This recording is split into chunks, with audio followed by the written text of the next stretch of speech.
Good morning. நாம் இப்போ சிம்ம ராசிக்கான குரு பயிற்சி பலன்களை பார்க்க போகிறோம். இப்போ சிம்ம ராசிக்கான குரு பயிற்சி வருகின்ற மே மாதம் 14ஆம் தேதி இரவு 11:20 மணிக்கு ரிஷப ராசியிலிருந்து மிதுன ராசிக்கு, அதாவது 10ஆம் இடத்திலிருந்து 11ஆம் இடத்துக்கு பயிற்சி அடைகிறார் குரு பகவான். ஸோ 11ஆம் இடம் அப்படிங்கிறது வந்து லாபஸ்தானம். ஸோ லாபஸ்தானத்துக்கு முழு சுபரான குரு பகவான் வர்றது மிக சிறப்பான ஒரு டிரான்சிட், இடப்பெயர்ச்சி. அது அபரிமிதமான லாபங்களை அள்ளி வழங்குவதற்கு அவர் பார்வை மூலமாக பலன்களை தர இருக்கின்றார். இப்போ அவரோட பார்வைகள் எப்படி இருக்குன்னு பார்க்கலாம். குரு பகவான் எப்பவுமே என்ன பார்வைகள் அவருக்குன்னாங்க, 5, 7 மற்றும் 9 இந்த இடங்களை பார்ப்பார் தான் இருக்கும் இடத்துல இருந்து. அந்த விதத்தில் பார்க்கும்போது 11ஆம் இடம் ஆகிய மிதுனத்திலிருந்து 5ஆம் பார்வையாக துலாம் ராசியை பார்க்கிறார். அது 3ஆம் இடம் சிம்ம ராசிக்கு. ஸோ 3ஆம் இடத்தை பார்க்கறதால என்ன ஒரு பலன்கள் இருக்கும் அப்படின்னு பார்க்கலாம். குரு பார்வை கோடி புண்ணியம் அப்படின்னு நம்ம சொல்றோம், பேச்சு வழக்கில் இருக்கு. அதனால தான் உலக மக்கள் அனைவரும் மிக விருப்பத்தோடு எதிர்பார்க்கிற ஒரு பயிற்சி என்ன அப்படின்னாக்க, ஜோடியாக் மூமெண்ட்ல குரு பயிற்சி தான். ஏன்னா எவ்ரி இயர் அது மூவ் ஆகிட்டே இருக்கும். 12 மாதங்கள் எடுத்துக்கிறது ஒரு ராசியை கடக்கிறதுக்கு. 12 ஆண்டுக்கு ஒரு முறை ஒரு முழு சுற்று கம்ப்ளீட் பண்ணும்.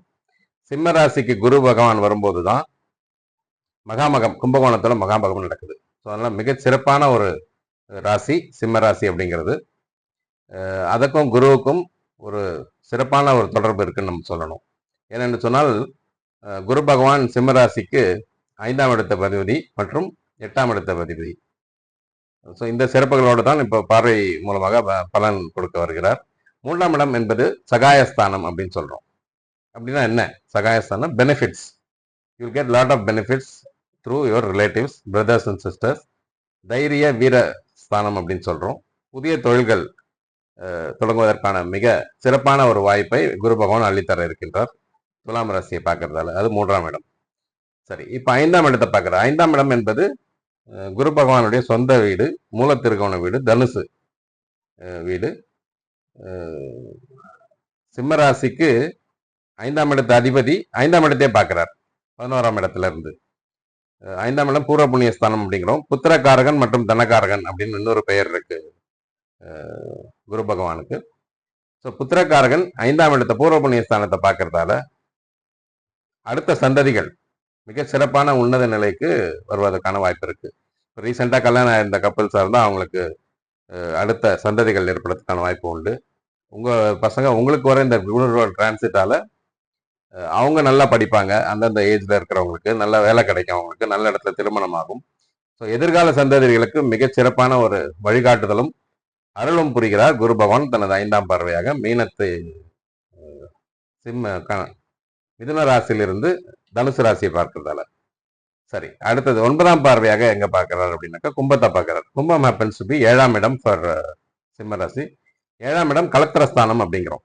இப்போ 7ஆம் இடத்தை குரு பார்க்கறதால உங்களுக்கு அடுத்த 2 பாயிண்ட் முக்கியமா சொல்றேன். அது ரொம்ப நுணுக்கமான பாயிண்ட் உங்களுக்கு. கலத்திரஸ்தானத்தை பார்க்கறதால திருமண வயதில் இருக்கக்கூடிய சிம்மராசிக்காரர்களுக்கு நிச்சயமாக ஒரு திருமணம் இப்போது நடக்க இருக்கிறது, அருள் பாலிக்கிறது. இதுதான் குரு பார்வை, குரு பலன் அப்படின்னு நம்ம சொல்றதுன்னா 7ஆம் இடத்தை குரு பார்க்கறது, குரு கடக்கிறது. அதே மாதிரி லக்னத்தையோ ராசியோ குரு கடந்தாலோ பார்த்தாலோ அந்தந்த வயதுக்குள்ளேயவர்கள் நல்லது நடக்கும் உங்களுக்கு. ஸோ குரு பலன் நல்லா வந்திருக்கு இப்போ உங்களுக்கு 7ஆம் இடத்தை பார்க்கறதால. திருமண வயதில் இருக்கிற நிச்சயமாக ஒரு திருமணம் அருமையான ஒரு இடத்துல உங்களுக்கு அமைஞ்சு நல்ல வாழ்க்கை முறை அமையறதுக்கான வாய்ப்பு இருக்கு. சரி, இப்போ கும்பத்துக்கும் சனி பயிற்சியும் கொஞ்சம் இதுல ரிலேட்டடா பார்க்க வேண்டியிருக்கு. சனி பகவான் இப்போ வந்து அஷ்டம சனியாக குரு பகவானோட இன்னொரு வீடாக மீனத்துல இருக்காரு அவரு.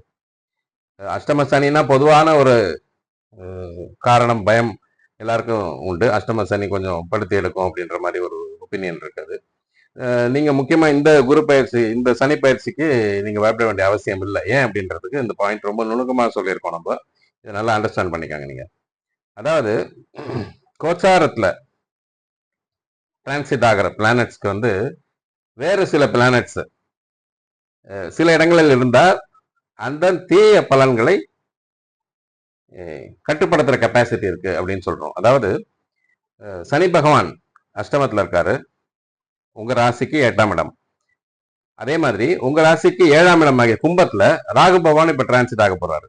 அதே மே மாசம் உங்களுக்கு ராகு பகவான் மீனத்துல இருந்து கும்பத்துக்கு ஆன்டி கிளாக் வைஸ்ல டிரான்சிட் ஆகி வருவார். அப்போ என்ன அதுல சொல்றாங்க அப்படின்னா, ராசிக்கு 8ஆம் இடத்தில் சனி வரும்போது ராசிக்கு 7ஆம் இடத்தில் ராகு பகவானோ அல்லது குரு பகவானோ இருந்தால், டிரான்சிட் ஆகியிருந்தால், அந்த தீய பலன்களை கொடுக்க வல்ல கெப்பாசிட்டி அந்த சனி பகவானுக்கு இல்லை அப்படிங்கிறது கோச்சார வேதைன்னு சொல்லுவோம் நம்ம இந்த ஜோசியத்துல.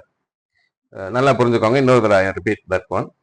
8ஆம் இடத்துக்கு வரக்கூடிய அஷ்டமத்துல வரக்கூடிய சனி பகவான் தீய பலன்களை கட்டுப்படுத்துவதற்கு ராகு பகவானோ அல்லது குரு பகவானோ 7ஆம் இடத்தில் இருந்தால், இப்ப வருது இந்த டிரான்சிட்ல. இது வந்து ரொம்ப ரேர் பிளானட்டரி இன்ஃபுளுயன்ஸ். ராகு 7ல இருந்தா வெட்டிங்ஸ் டிலே ஆகும் அப்படின்ற ஒரு பேச்சு இருக்கு.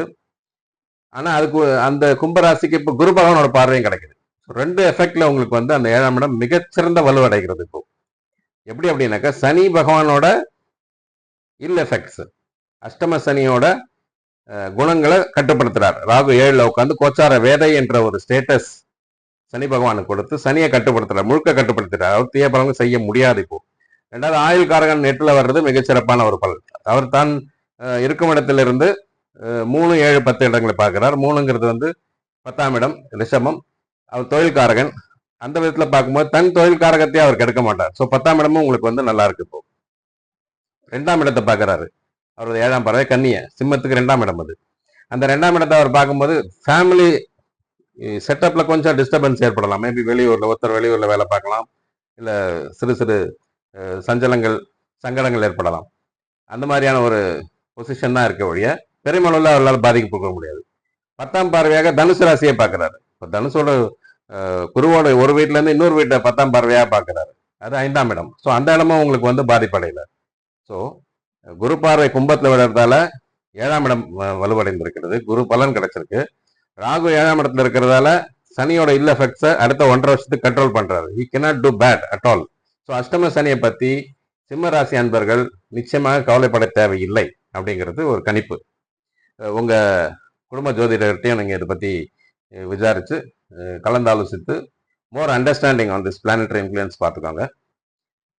நம்ம சேனல் இது வரைக்கும் சப்ஸ்கிரைப் பண்ணாதவங்க சப்ஸ்கிரைப் பண்ணுங்க, கமெண்ட் பண்ணுங்க, ஷேர் பண்ணுங்க. உங்க subscription, comment and sharing will be very useful for the subsequent videos. God bless.